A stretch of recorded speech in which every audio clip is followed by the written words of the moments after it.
السلام علیکم دوستو، کیسے ہو؟ امید کرتا ہوں کہ آپ تمام حضرات خیریت سے اور عافیت سے ہوں گے۔ اللہ تعالی آپ لوگوں کو ایسے ہی خوش رکھے۔ آج میں آپ حضرات کی خدمت میں پیش کرنے جا رہا ہوں ایک بہترین واقعہ۔ آپ ویڈیو کے لاسٹ تک بنے رہیے، انشاءاللہ آپ کو فائدہ ہوگا۔ تو چلیے آج کی بات شروع کرتے ہیں۔ حضرت موسیٰ علیہ السلام کا مریض کی عیادت کرنا۔ ایک مرتبہ حضرت موسیٰ علیہ السلام کے پاس اللہ تعالی کی طرف سے وحی آئی کہ اے موسیٰ، تم نے میری بیماری میں میری عیادت نہیں کی۔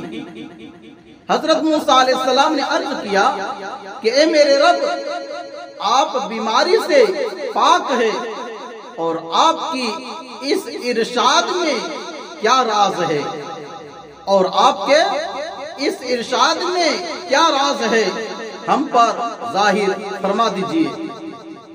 غیب سے آواز آئی کہ اے موسیٰ، میرا ایک خاص بندہ جو میرا برگزیدہ اور پیارا ہے بیمار ہو گیا۔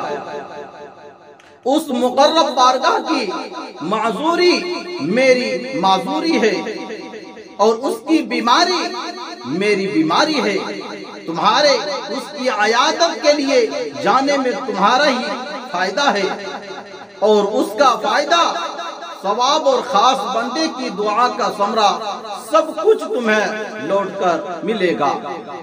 اور اگر کوئی دشمن بھی بیمار ہو تو بھی اس کی عیادت بہتر ہے، کیونکہ احسان سے دشمن بھی بسا اوقات دوست بن جاتا ہے۔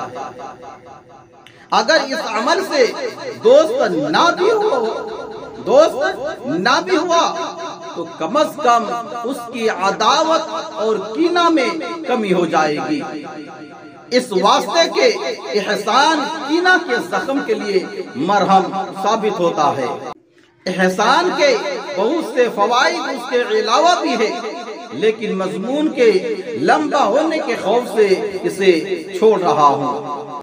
مذکورہ بالا واقعہ سے حاصل ہونے والا سبق اس واقعہ سے معلوم ہوا کہ اللہ تعالیٰ کو اپنے خاص بندوں سے کس قدر تعلق ہے کہ ان کی بیماری کو اپنی بیماری فرمایا۔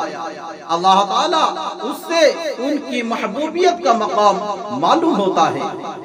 جو شخص اللہ تعالیٰ کے ساتھ ہم نشینی کا طالب ہو، اس کو چاہیے کہ وہ اولیاء کی مجلس میں بیٹھا کرے اور ان کی محبت و خدمت کو بالواسطہ محبت الہی اور خدمت الہی سمجھے۔ ناظرین، ایسے ہی واقعات سننے کے لیے ہمارے چینل کو سبسکرائب کیجیے اور ویڈیو کو لائک شیئر ضرور کر دیجیے۔ جزاک اللہ، خدا حافظ، السلام علیکم ورحمۃ اللہ وبرکاتہ۔